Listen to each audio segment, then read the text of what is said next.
porque nele vivemos, movemos e nos existimos. Com essa introdução da palavra de Deus, eu vos cumprimento com a graça eterna. E hoje eu quero comentar com vocês sobre a diferença entre o religioso e o cristão. Será que existe diferença?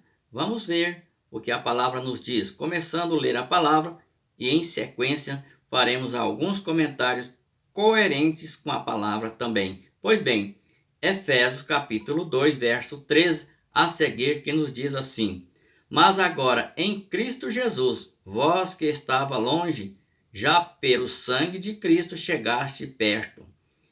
Porque ele é a nossa paz, o qual de ambos os povos fez um, e derribando as paredes, ou a parede, melhor dizendo, que estava no meio, na sua carne, desfez a inimizade, isto é, a lei dos mandamentos, que consistia em ordenanças para criar em si mesmo dos dois um novo homem, fazendo a paz, e pela cruz reconciliar ambos com Deus em um corpo, matando com ela as inimizades. E vindo evangelizou a paz a vós que estava longe e aos que estavam perto, porque por ele ambos temos acesso ao Pai em um mesmo Espírito. Assim que já não sois estrangeiros, nem forasteiros, mas concidadãos dos santos e da família de Deus, edificados sobre o fundamento dos apóstolos e dos profetas, de que Jesus Cristo é o principal, ou a principal pedra da esquina, no qual todo edifício bem ajustado cresce para o templo santo no Senhor, no qual também vós juntamente sois edificados, morada de Deus no Espírito. Essa é a diferença, querido, daquele que tem essa consciência de Efésios 2, a partir do verso 13 ao 22, essa é a diferença. Ele não vai guardar rudimentos. O cristão não vai guardar rudimentos, que está escrito lá em Hebreus 6, a partir do verso 1 e 2. O cristão já não guarda mais rudimentos. O cristão não batiza nas águas, porque Cristo já aniquilou o pecado. E o batismo do verdadeiro, até mesmo para os que estavam na lei, foi na cruz e não nas águas. Romanos 6,6 diz que o velho homem foi na cruz, enquanto o religioso diz que o velho homem tem que ficar na piscina ou no rio das antas. Veja que há uma diferença. Então é questão de não apenas de interpretação, mas de entendimento. E é fácil de entender. Mas como? É só abrir o coração, a mente e o coração.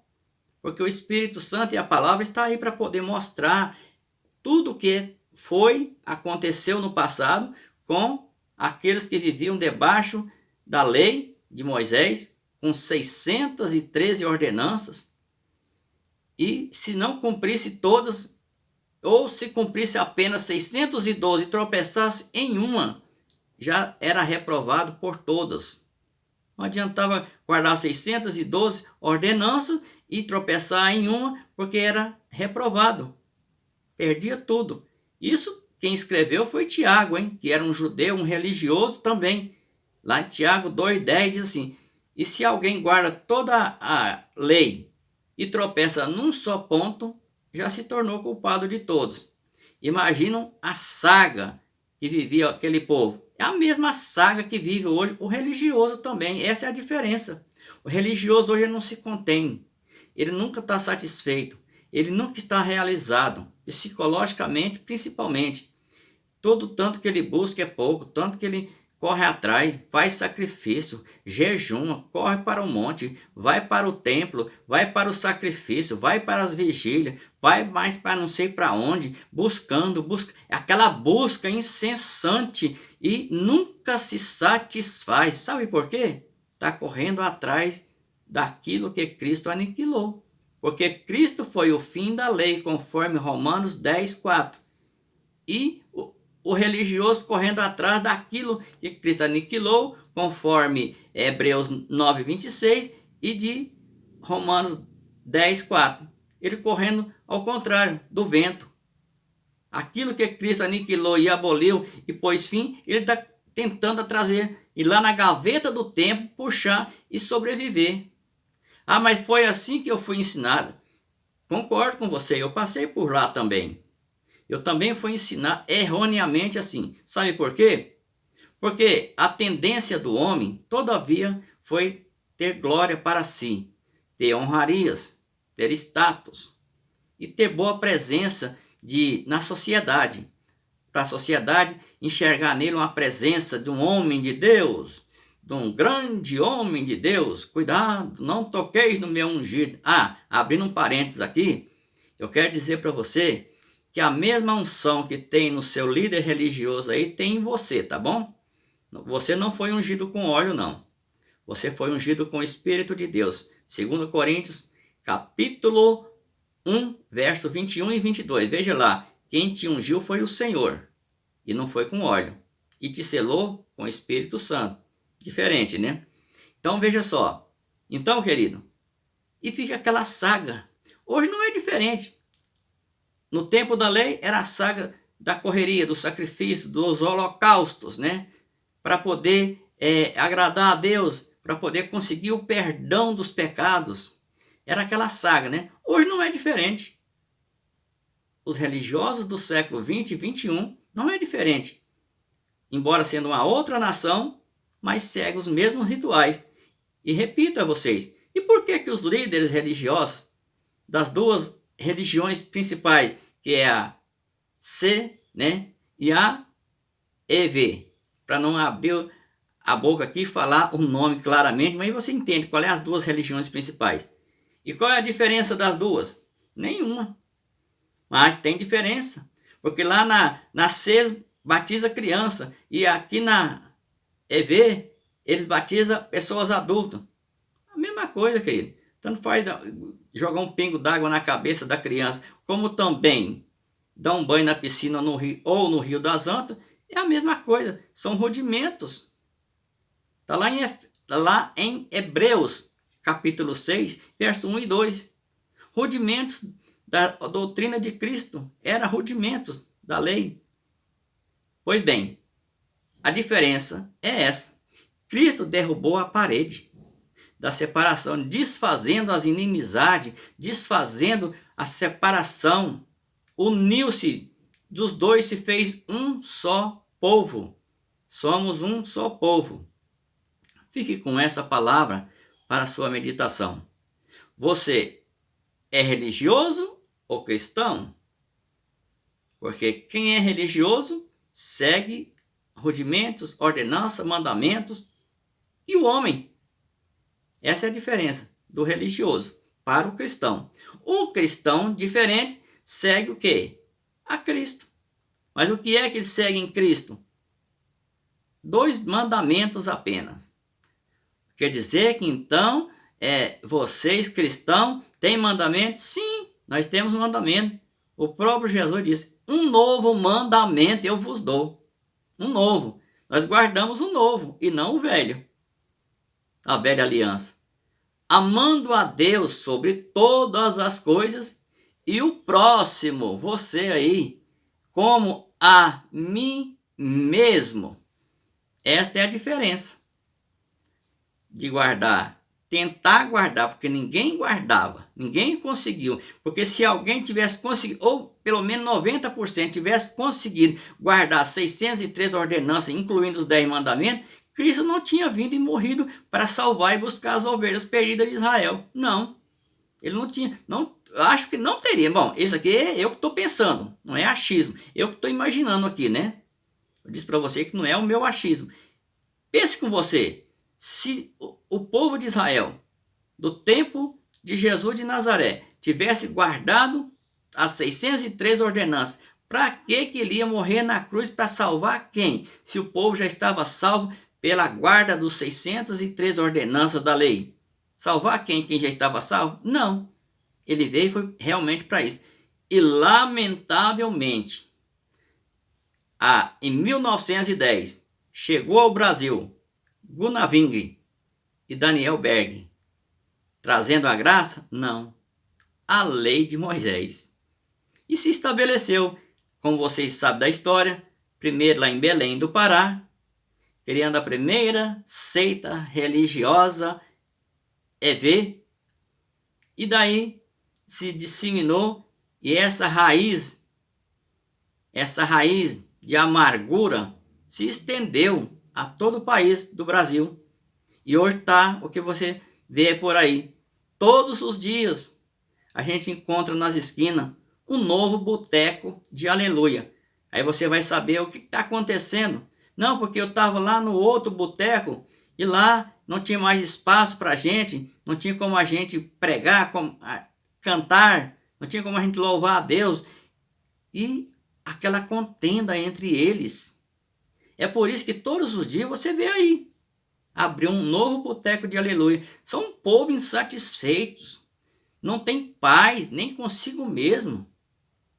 Quantas vezes lá no sistema religioso, lá nos denominados culto de orações, né, que é culto de petições. Quantas vezes eu até me assustava, de joelho, né, dobrado ali no templo, e ali falando a mesma língua, né, porque quem sai na chuva molha, né, você sabe. Então não tinha como ser diferente. De repente o cidadão dava um murro no banco, parecia que estava jogando truque, e dava aquele grito e falava: quebra, Jesus, quebra, faz um vaso novo. Meu Deus, que coisa, quebra. E eu falava assim: Jesus, não me quebra não, hein? Já basta as dores que eu sinto, por favor, não trisca não trisca. E eu falava isso com Jesus, eu lá dentro da religião, não me quebra não, Senhor, não vem negócio de quebrar eu não, porque eu não aguento, já sinto muita dor, aí o Senhor quebra um dedinho meu, eu vou sentir mais. Mas quebrar para quê? Se Cristo já desfez, melhor dizendo, a inimizade, fez de dois povos, um só povo, unindo, derrubando a parede da separação, as inimizades, derrubando tudo aquilo que a lei escravizava o homem, a mulher, a todos, e uniu-se na comunhão. E hoje nós somos templo de Deus, morada de Deus em espírito, no espírito. E quebrar para quê? Quebrar o templo de Deus? Que sou eu e você? Isso é a situação lá dos religiosos. Ele nunca se satisfaz. E ele está buscando sempre o Espírito Santo. Outra aberração, né? Uma coisa bizarra. Porque como alguém pode buscar algo que já existe dentro dele, o qual foi dado pelo Senhor? O Espírito Santo religioso já está aí dentro de você, querido. Abra a mente, abra os olhos, cristão. Chamando você de cristão, hein? Porque estou profetizando a verdade. Pois bem, abra os olhos, religiosos. Buscando o Espírito Santo no monte, ele está dentro de você. Buscando o Espírito Santo nas vigílias, ele já está dentro de você. Sabe quando que o Senhor colocou ele dentro de você? Leia aí na sua Bíblia Efésios 1, 12, 13 e até o 14. Você vai ver quando ele te deu o Espírito Santo e te selou. Te selou, você está selado, ô religioso, com o Espírito Santo e correndo atrás de Espírito Santo, buscando Espírito Santo. Misericórdia. Mas, infelizmente, a maioria acreditam na palavra do homem e não na Bíblia. Porque se acreditasse na palavra como eu creio e está escrito, e tem coerências naquilo que eu creio, tudo na palavra que eu creio, eu busco para ver se tem coerência. Se não tem coerências com a verdade, eu não creio, eu não acredito. Mas, graças a Deus, que o Senhor tem nos dado força, tem nos abrido a mente para entender que não sou mais eu que vivo, mas Cristo que vive e reina em mim. E a vida que agora vivo na carne, vivo na fé no Filho de Deus, que me amou e a si mesmo se entregou por mim. Porém, esse é o nosso canal, Graça, o Ministério do Espírito. Eu convido você para que se inscreva no canal, deixando seu like, seu comentário também. Vem, nos une conosco, é o nosso canal. Graça, o Ministério do Espírito. Eu sou vosso irmão, Pedro Donizete, direto da cidade de Anápolis, Goiás, para o Brasil e mais 150 países no mundo. Estou também lá no Instagram e também no Facebook. Te aguardo lá. E não se esqueça, hein? Se inscreva aqui. Clique no sininho para que todas as vezes que tiver uma nova mensagem do Evangelho da Graça e do Ministério da Graça do Espírito de Deus no ar, o YouTube vai te avisar que tem uma nova mensagem para a nossa meditação. Essa é a minha palavra a você e a toda a sua família. Muito obrigado por vossas atenções. Graça eterna.